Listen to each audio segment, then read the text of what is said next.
Welcome to Discover Indie Film. I'm Jeff Howard, and I'm very honored today because I have the star, producer, and writer of the official selection from Sherman Oaks Film Festival last year and award winner. The name of the film is Pandaal, and I have Naosheen Ahmed with me. Hi, Naosheen. Hi. It's great to see you. Likewise. I didn't get to meet you at the festival, right? It was a quick hello. It was a quick hello, Yes. yeah. I think I just said, by the way, I think your film is brilliant. Yes. Like as you walk down the hallway. Yes. Then I got to see you when you picked up, right? I did? Yes, Yeah. you did, yes. Yeah, which means that's my segue to get to say that your film won the Filmmakers Award for Outstanding Originality in a Short Film Drama. And I'll add, if you didn't know, that the Filmmakers Awards are decided by alumni. That's the Filmmakers Board, so it's an all-alumni board. So it's actually decided the people who felt your film was original are active filmmakers who are writing and directing. And I always kind of say, like, that means more than the selection committee, because the selection jury, you know, no one's making films anymore. Like that's what we did 20 years ago. So that's an award from your peers.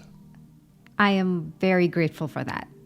Wonderful. And it's a great film, and I can let people know they can't watch it yet online. So if and when, well, I'm sure when it comes out, you can send over an email, and we'll put a clickable link in the show notes for people to watch it. Because really, well, we'll get to it as we go through your interview and your biography, but it's really just such an impressive film. Thank you. And, you know, especially the way you made it, and, you know, but I won't get into that right now. We can wait. So I already warned you that this podcast is all about you, because I think indie filmmakers deserve way more credit than they get in this world. And of course, as someone who runs 2 film festivals, I'm just grateful that we have these wonderful films to show, because, you know, we're in our 11th year. And in the beginning, I shouldn't say this, but, you know, the first couple years, you know, not all the films were great. And then as our reputation built and we got ranked in the top 100 best reviewed list, all of a sudden, like, there's more great films than we can even show. So I'm just grateful to all you filmmakers, all you creative people who are making indie films, indie shorts, indie features, in spite of a huge world and industry telling kind of messaging to not do it. Yes. So you are heroic for having made this film. Thank you. That means a lot. That means a lot. I only say it because I know how hard it is. It's very hard. It's very hard. And then once you finish, the reward is now I've got to hit the festival circuit. And that's a zoo of its own, right? Yes. And by the way, my notes could be wrong, but I think we did your LA premiere, your Los Angeles Yes. premiere. I don't even know how that happened, because someone should have gotten to it before us, but I'm grateful. What was it? I don't know. At some point we added the words LA premiere on our website. I think before this festival, it was played at some other festival. Might have been. Yeah. And it might have been the thing where when you answered our question, is it a premiere? Yeah. Because we asked that about maybe 2-3 months before the festival, so there might have been one snuck in. Who knows? I'm still going to claim we had the LA premiere at Sherman Oaks Film Festival. I'm okay with that. Why not? The truth Yes. is, no one checks. Yes. But there are some festivals that checks and then they don't want to screen your film. There are those, well, we should be talking about you, not the festival world, but Yeah. I have a big issue, especially with shorts, film festivals that demand a premiere only. I'm like, what do you're assuming that if we show a film and you invite 10, 20 people to watch it in Glendale, that no one will go see it if you show it for a 40-minute drive away from there? Like, it just doesn't make sense to me to demand. Yeah, I really don't get it. Yeah. I want as many people to come watch my film. Exactly. And you want as many opportunities to see it in a big. I mean, it's such a visually beautiful film too. I mean, the cinematography is fantastic. So, you know, we all know that people are going to tend to see it on TVs and computers for a decade plus after this. So at least the festival circuit, you get to see it on a 65-foot projected screen. Yeah, and stereo or surround sound. Oh my God, it just adds to it. Yeah, I admit I will brag about our venue, the Look Cinemas, because I've had so many people come up and praise the sound. Like I've had composers come over and say, "That's the best my score has ever sounded. That sounded better than my reference speakers in my studio." And I'm like, "Yeah, this theater, they refurbished it. I think just about 5 years ago, so everything is technically state of the art." So I hope you enjoyed the sound of your I screen. did. I actually love that theater. It is a great theater. Yeah. It is a great theater. All right. Well, that was too much preamble. We've got to get to your story. So do you want to share? Were you always a creative person? Were you very young when you got the creative bug? Yes, I did. I was always a creative child. I grew up in Saudi Arabia, and this was back in the 90s when there was not much happening after school, like extracurricular activities like swimming, dancing, kickboxing. So the only way to keep myself entertained during summer holidays or after school was to dress up into different characters and put on a show for my mom. And is that also partially because it's a culturally restrictive country? Yes. So there really was not, you could not go out. No. Wow, that I must mean, have, I could go out, but there has to be a family member, a male family member, like my dad or my brother, to escort me to a stationery shop or a grocery yeah, literally, shop. if you needed to buy yogurt, you needed a Yes. man to join you. Correct. Wow, that's an interesting subject, but we can focus on the creativity. Yes. So you would actually perform for your mom. Yes. She was my very first audience. Well, as she should be. Yeah. And there was a brother too? Yes. Did you pull him into these things, or? I tried, but he wasn't. He had his own friend circle that he went out and played soccer or cricket. Right, he Yes. could go do stuff he could in do Saudi stuff. Arabia. I couldn't. I won't ask you how your family ended up in Saudi Arabia, though I'm sure it's an interesting story. But we got to talk about you and your films. So were you also writing? Were you writing these things out before you, or were you improvising? When I dressed up as characters in childhood, I just had it in my mind because I used to watch a lot of cartoons, and drawing was a way of me to cope and kill boredom. So I'm like, okay, you know what? I'm going to dress up like a Daffy Duck or a Pink Panther or a farmer, because my parents used to watch a lot of Bollywood movies. So watching those things inspired me, and I just dressed up, taking my mom's makeup, shoes, her clothes. Yeah. Yeah, so it was play, but it was creative play. Yes. And you honestly had no choice but to be creative. Yep. It would have been that. Obviously, you weren't the kind of person who was just going to sit in front of the TV all day. Yeah. My parents didn't want us to sit in front of the TV all day. It's like, go out, do something, make Good. friends, be creative. Yeah. Good parenting. All right, so at that point, did you start thinking about acting, or were there school plays and things? Yes. So I went to a private school in Saudi Arabia, and I grew up in a very Muslim family. So being the oldest daughter, as a father, he was always protective. He still is protective. He just didn't like me performing in front of people or wearing skirts or showing my legs. And in my school, we did have these events. It's called an annual function, where kids dress up in different characters and perform in front of the teachers and their peers, and then they get awards. I always wanted to do that, but my dad was like, "Nah, you're not doing that." But somehow I told my mom I really want to do this.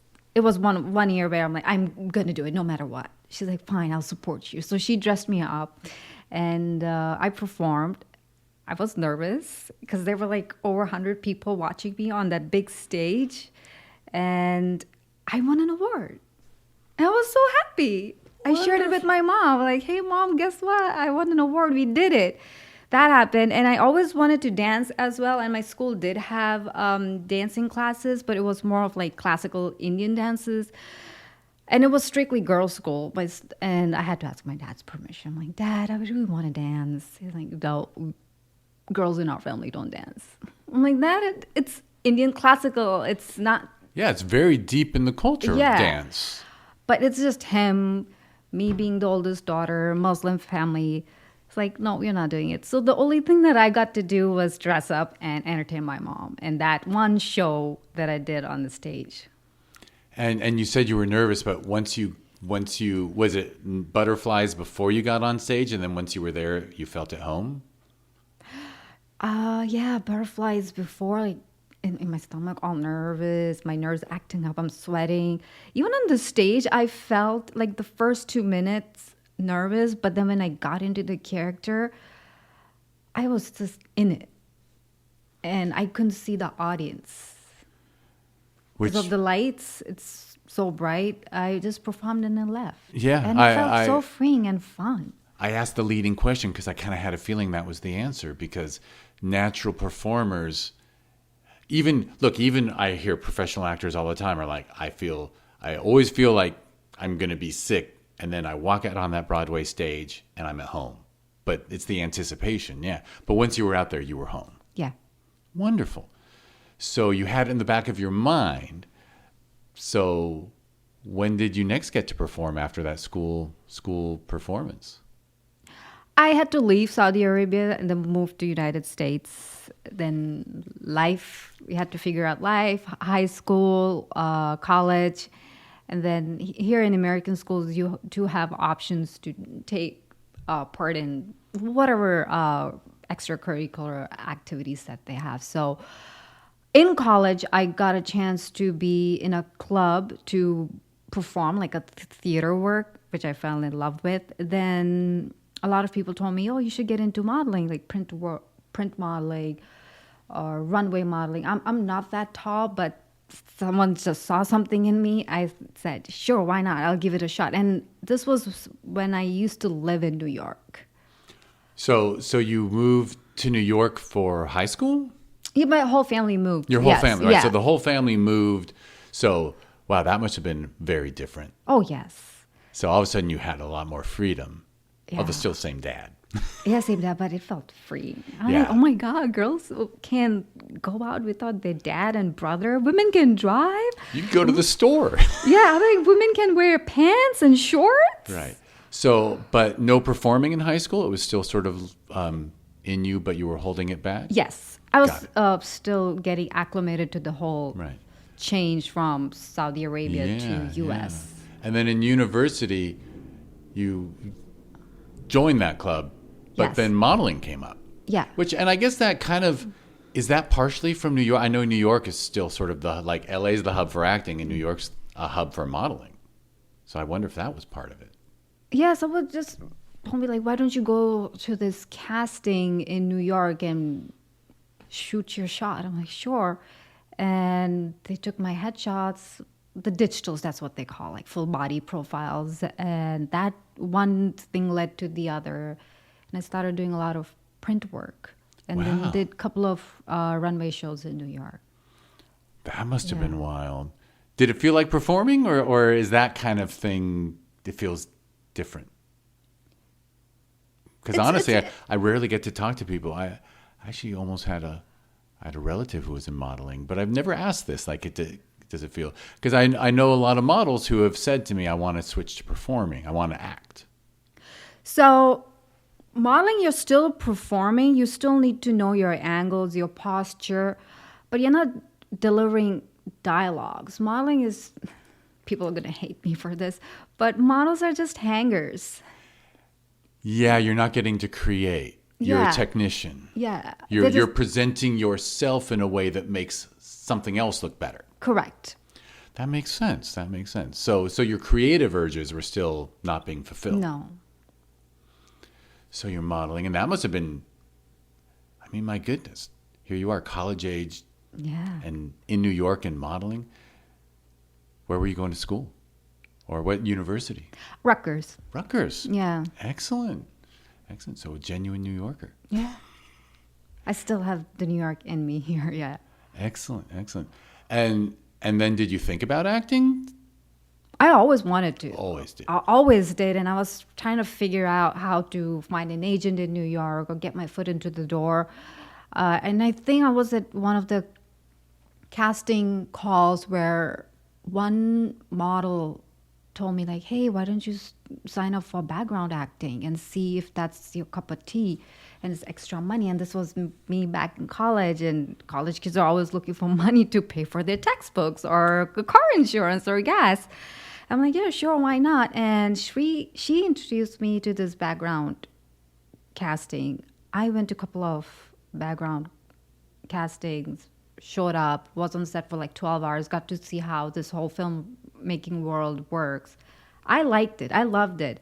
I was in the background doing the background stuff. The first AD told us what we need to do, but most of the time was just sitting in the holding area until we get called. And during that time, I did my homework. They gave us free food on set, so that kind of helped as a college student. And whenever I went there to do background work, I just was mesmerized by watching these actors in front of the camera, being these characters. And I just sat there manifesting and visualizing myself that one day I will be doing this. I will be in front of the camera and telling a story. Yeah. And you'd performed before and it went well, got that award. So yeah. So you're doing the background thing, which is a very cool way. I mean, actually, I think lots of actors start in background because it's what you do. Like, yeah. And then do you graduate before you actually start some acting? Graduate or from college? Yeah. Or do you? Because I'm thinking you're in New. Like, are you tempted to start taking acting classes or? I did not take any acting classes None. in New York because my schedule was just filled with so many jobs and going at the background work. I just didn't. That's have true. it The in me. modeling thing probably took time. Yeah. Yeah. Yeah, because those are long days. Oh yes, very long, and the casting calls are more like cattle calls. So you're sitting there an hour or two just to be seen, and no guarantee that you'll book it. Yeah, so you're there with textbooks. Yeah, I was doing my homework. Wild. All right, so then I assume. So when did you first take another stab at acting, or after college, did you focus on modeling for a little bit? Yeah, it's kept on just doing the print work, modeling work, runway shows here and there, and then I moved to Los Angeles with no plan of me, getting into acting full time, finding an agent, because I think somewhere someone said that, there's no market for girls like you. So you're just wasting your time. So I literally took it to the heart, and I'm like, I guess maybe they're right. So I just focused on my 9 to 5. So someone literally said, "Don't bother trying the acting thing because you're not white." Yeah. Right. So you got a real job. Yeah, the real job. As people call it. Yeah, and then I'm like, I guess it's okay. Focus on my 9 to 5. And then you're living in Los Angeles. You're seeing so many actors going in and out in the gym or grocery stores. Then I think universe is so interesting on how it places certain people in your life as guidance. That's what I call them angels. So a lot of people, when they saw me outside when I was running errands or at the gym, it's like, "You're so pretty. You should try modeling and, print work. You're in Los Angeles. Why don't you submit your materials to this agent?" And in my head, I'm like, "Oh, it's not happening. They told me this industry is for white people. Why should I even bother?" And you'd already been there, done that as Yeah. far as print and things. Yes. So obviously, if that's what you wanted to do, you would have stayed in New York. Yeah. I didn't ask, like, what called you out to Los Angeles? This family move. Oh, Yeah. got it. Yeah. Yeah, it was nothing to do with acting at all. Because in my head, I made it up. Okay, there's no place for a girl like me in the Hollywood industry. I wish it was completely false, but I think it's moderately true because they've been very close-minded for so long. It still is. Yeah. Particularly with your culture. Yeah. Because, I won't virtue signal too much, but as someone whose best friend of 45 years is of Indian descent, he tried the acting thing and they wanted to cast him as Mexican all the time. Oh, Lord. You know what I mean? Yeah. So I'm aware that whoever said that to you might have had the right intentions, but it's always good to sort of bang on the wall. So go ahead, continue the story. So people were saying to you, why don't you try to why model? Why don't you try print work? Why don't you try theatrical work or commercial work? Like, I'm good with my 9 to 5. And knowing how this industry works, there's no place for a South Asian girl like me to be a lead at a series or a feature film. But something in me just told me, you know what, just give it a try. Just show up. Send your materials, whatever you have, and see what happens. And then I found an agent. And I was like, okay, that worked. And that agent started submitting me for, of course, print work. And then commercial work started rolling up. And then one thing led to the other. And I built my portfolio. But then I got tired of just print work because I didn't get to do the creative part. It's still, like pictures. You said, you described it as a technical job. Your job is to present something else. A product. Yeah. Yeah. And somehow I managed to find theatrical representation, and then the theatrical work started coming in with student short films, a lot of co-star auditions kept on showing up, nothing happened, and then... Right, playing the friend role, the person who gets a line. Yeah, just one line, here, take this water. Yeah, right. Here is your receipt. I didn't book it, which is fine, but it stings at first. But when I do my research on who books it, I'm like, then why even bother sending that audition to me? Right, so you'd know who they cast. Yeah. And you felt like you rightly felt like the industry mistreats people. Yeah, absolutely. Yeah. Yeah, and which still does. Still does. I mean, not as badly, but I mean, the casting process, they could be a little more honest on what they're looking for. Yes, I think there's a whole gatekeeping going on, which we all know, but I would prefer that these casting directors or the producers or the production just be honest and not waste actors' time. Because lately they've been sending about 6 to 8 pages for us to memorize and send in 2 scenes with so much of technical work of self-tape that it's taking a mental toll on everyone. I would assume, although we're jumping ahead, I would assume that the self-tape revolution that COVID caused has made it worse, because now, instead of having to take the time to have you come in and read for a casting agent or a casting director, they're just sending you info and saying, you do the work. Yes. So now they're having more people audition for things that they're like, well, just in case, we'll have them do it. And that's...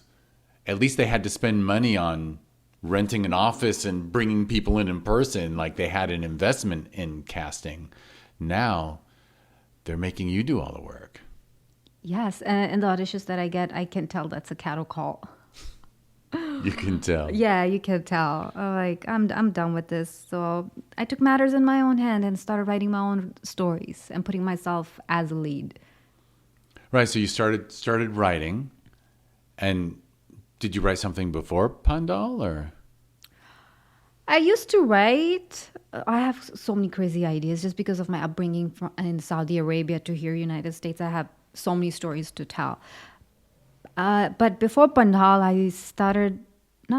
I did a short documentary about my life. It started with that. I produced it, and I was in it about my life from Saudi Arabia to United States. And then during pandemic, just like everybody else, we are cooped up. You need to get your creative outlet. So I started writing all these ideas and spoke to one of the producers and this is my idea. I would love to, collaborate with you, or if you can introduce me to the right people. And then Pandaal happened. But so someone saw that and asked you if you have any other ideas? And you had the idea or the script for Pandaal, or? I just had this idea. You had the idea. Yeah. And you knew which role you were going to do. Yes. I knew, and I'm like, I'll be the lead. I will play that character. I will. Yes. Right. So you took matters into your own hand, and then you found people to support the idea. Yes. And to back it. And then you managed to make Los Angeles look exactly like India. Which amazing. I mean, fine. I held back saying it in the introduction of this, but I mean, for me, it was amazing to read. Because I have a rule where when I'm watching screeners for the festival, because I'm a jury member, I don't read anything. I just let the film speak for itself. So I finish your film, and then I read the shot entirely in Los Angeles description. I'm like, well, I haven't cursed yet during this. You're keeping me cleaner than I normally am. But, I said holy blank because amazing what you accomplished with that film. Yeah, I would love to thank my production designer, Shivani Datla, who went above and beyond to make that space look like India. And one of my close friends, I love her. She gave me a lot of her furniture and stuff that she has. So we used that, got some stuff from stores, Amazon, Ross, put things together and made it look like India. Yeah, and including the gas station and everything just felt so authentic. Truly. And I'll add that I'm so glad that people supported your idea because it's a strong feminist story, which I think is needed. Yes. We need a lot of women's stories, women narratives. Yes. And I'll admit that we do get a fair number of documentaries about gender imbalance in India, and often we can't really sometimes I think you're doing it with narrative is more effective than documentary because people tend to watch like 5 minutes of a really depressing documentary and stop. Yeah, because people watch movies to escape their reality. Yeah. And then, we all know it's rough out there. And cinema is a place to just be so immersively involved in that you forget your troubles. And sometimes documentaries can be a little downer. I love watching documentaries, but I don't want to be depressed all the time. Yeah, the inspiring ones. Yeah. Yeah. Yeah, there's nothing like when you tears of happiness watching a documentary. Yes. Yeah, absolutely. Well, and your film handles these things within a really compelling story. So that's excellent. Thank you. It's the director Shaili Sangvi, guys. She is amazing. Like, more than a director, she has now become like a very close friend, a sister. Oh, wonderful. And I mean, the crew and the people you brought in, what kind of process was that like? Because this direct, like, because I'm assuming that it wasn't like you had a stable of people you'd worked with before who you wanted to pull in. No, everything was from scratch. So found a director that aligned with my vision and what I want to do with the film. And then she pulled in her people that she has worked with, and I trusted her. It's the trust and communication that makes the project go good. And is it fair to assume that it was important to have a female director? Yes. For this story needed it. Yeah, I wanted a female director. Yeah, absolutely.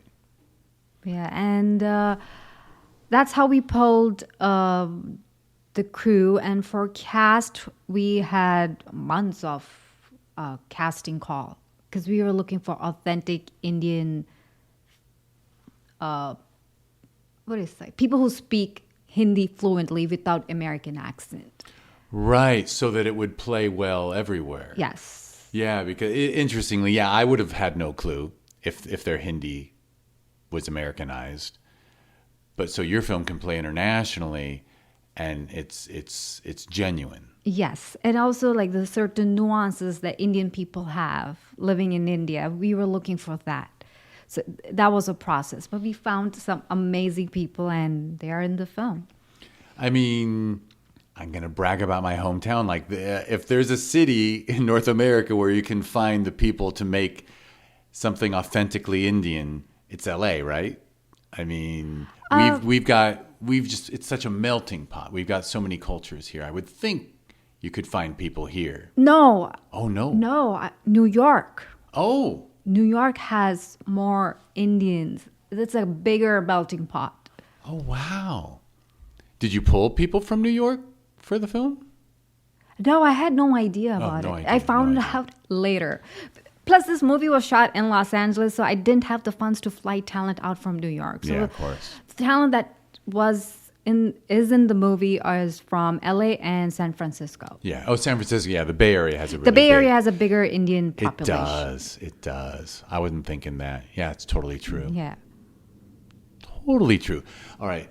Excellent. And so you brought everyone together. And I also see, like, your director was also a co-writer. Yes. So you developed the story together a bit? Yes. But she wrote it and I give my ideas. So it was me as a co-writer and some other people too. Excellent. Excellent. So obviously you're a good collaborator. Thank you. Because it came out well. And you know, sometimes people need to have the only name on something. And obviously that wasn't you. No, I like to give names to the people who put in their time and energy, even if I'm not able to compensate them. Yeah. Yeah. That's just who I am as a collaborator. I'm not going to take the full credit. Right. Especially filmmaking, it takes a village. Absolutely. So you develop the story, and then thankfully you have a collaborator and your director who can pull in the crew, and you got the production design down. And was it a long shoot or was it 3 days? And it's not a short film. I mean, it's a short film, but it's not like 7 minutes. It's No, it's 16 minutes. yeah. And it feels like a very full story. It's funny. It's a quick 16, I guess is what I'm saying. But it's certainly, I mean, it has more. It has 3 acts. It's complete. Yeah. Yeah. And was that just amazing fun? I loved it. I still remember, and I keep telling this to the director, Shelley, that the last day when we wrapped up our set and we told each other, we have a film, I walked away as a totally different person. As a producer, as an actor, as a collaborator, creative. It's just who I am. And then after that, I worked on other projects too, and I've realized that every time I do a film, something changes in me and I'm a different person. It's just growth. It's a growth experience. Yeah. I can imagine that. I was going to go back to Pandaal too and mention that it must have been kind of fun to play a character. I mean, your character feels quite powerful. I love playing characters like that. It was fun being her. I bet. Yeah. I bet. And considering your upbringing, I mean, spending the first X number of years of your life in a culture where you barely get to go outside to play a woman who literally is in command must have been, yeah. It was very empowering. Yeah. I love playing those roles. And I would add that you were also the producer of a film. So like on screen and behind the camera, you were growing. Yes. A lot. As a producer, I'm sure everybody can relate that there's always fire somewhere and you have to put it out. There's never No. just a mellow day. No. Especially, oh my goodness. I mean, including background actors and stuff, but you had a lot of people on screen. I mean, a lot of indie films we get, and some of them are excellent, are 2 or 3 people on screen tops. And you had, I would guess, over 30 performers. It was a lot. And it was challenging to find that many background talent, Indian looking. Somehow we managed it, and I'm proud of it. Yeah, for sure. Excellent. And then the film, so 3 days and then post, and you have Shaylee helping, obviously, or in. Yeah, so 3 days filming, and then after the film is wrapped, of course, the director sits with the editor, all the fun stuff at the post. Yes. Post is more fun, huh? Because you've got it in the can, and now you're like, okay, now I can look at it, and it's not as stressful, I assume. Yeah, it's not. But then again, sometimes, as a creator, I'm sure every director feels that, like, oh, I wish I could take one more shot of this or that. It's like endless ideas, but with the time, you have to narrow it down and be very assertive and certain as to what you want. And I think Shelley did amazing. But for me, the post-production was a little challenging in terms of finding a composer, because this movie is shot in Hindi.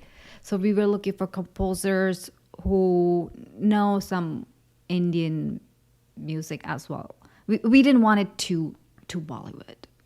A blend of both. Right, yeah.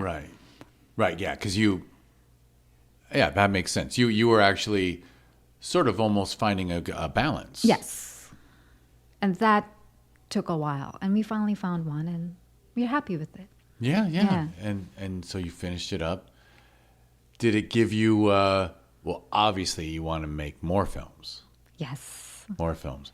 And happy with the producing and acting? Or did you get a little feel like sometimes, I guess I'm reading this in, but I could see you directing someday.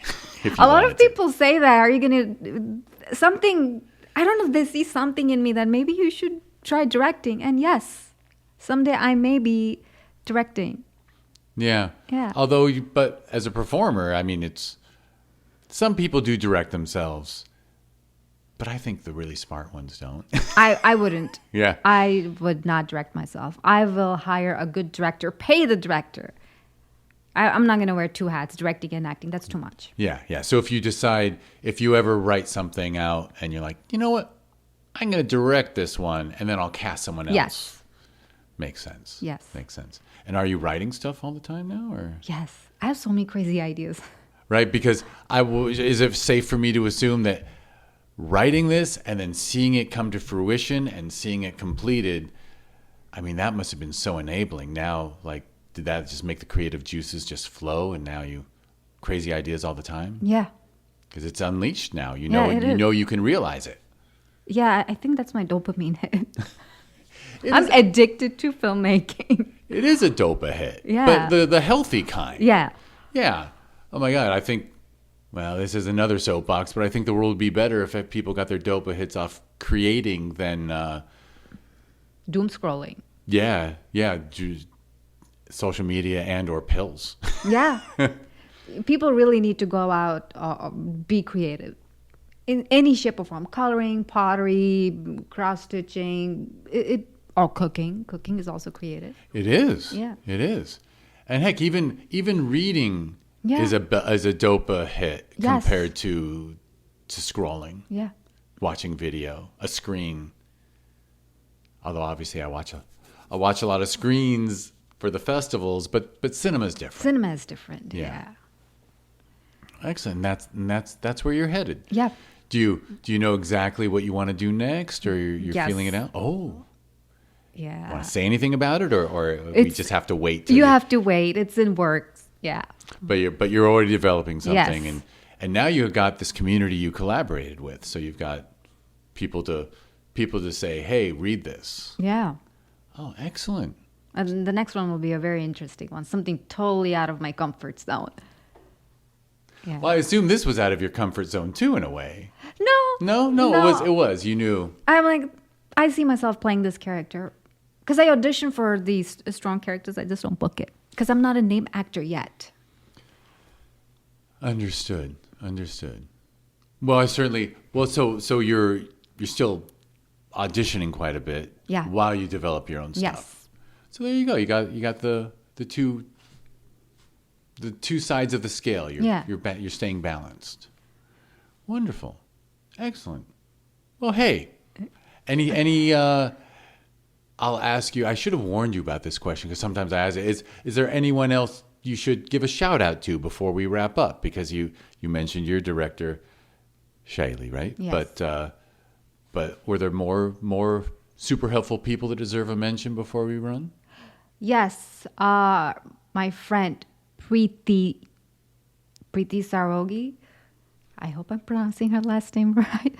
Preeti has been a very supportive friend. We had her on set. She just went above and beyond to helped me with this project. So a big shout out to Preeti. Yeah. And she's credited as one of your producers. Yes. Yes. Excellent. Well, I'm glad we got to mention her. Yes. I always wanted to do that. I'm like, Preeti, you do not know how... I just don't have enough word on how much she means to me, like believing in my project. She's like, you're making a film? Here. I'm here for you. Wonderful. And I bet that made it easier for you to do what you needed to do, because when someone has your back, that's huge. Wonderful. Excellent. All right, well, I will do the wrap up, but I'll Okay. But thank you so much, Naosheen, for coming over. It was a pleasure. It was a pleasure. It's a pleasure to get to hear the whole story of how it came together. And everybody listening, again, if you go to the show notes, there will be a link directly to Naosheen's Instagram, and as well as when Pandaal is available, we'll have a link to that too. And now I'll ramble off some websites and social media handles, even though... well, anyway, I'll stop with the qualifiers. Thank you, dear listener. If you want to learn more about this podcast, where we talk to filmmakers on the festival circuit, just go to discoverindiefilm.com. On social media, it's always at DIFwins. And I quit social media a year and a half ago, like a soft quit. I haven't posted except when we moved the kid into her college dorm. I actually did take a picture with her. I had to share that. But I do a little lurking, but I try not to. So anyway, that's my way of saying, if you write to the Discover Indie Film podcast, when you go to at DIFwins, my wonderful podcast producer Karina will be answering your questions, because my life is better without it. All right. And I'll get off that soapbox and mention this. So that was discoverindiefilm.com. If you go to discoverindiefilm.org, that is the nonprofit that runs Sherman Oaks Film Festival, where we showed the film Pandaal. As well as it also runs, that's every winter, and every summer we run the festival Film Invasion Los Angeles. So you can learn about both those festivals if you go to discoverindiefilm.org. And I call those two sister festivals. And this year they got a cousin in Lima. Film Invasion Lima in Peru happened in 2026. We're doing it again in 2027. I think I'm going to get down there this time, because we chose Valentine's Day weekend, which is also President's Day. So it's a 3-day weekend here in the States. And who wouldn't want to go to romantic South American capital for a wonderful film festival? Especially because it's winter here and summer there. So anyway, those are the 3 festivals. Thank you again, Naosheen. Thank you for having me. And thank you, everyone, for listening.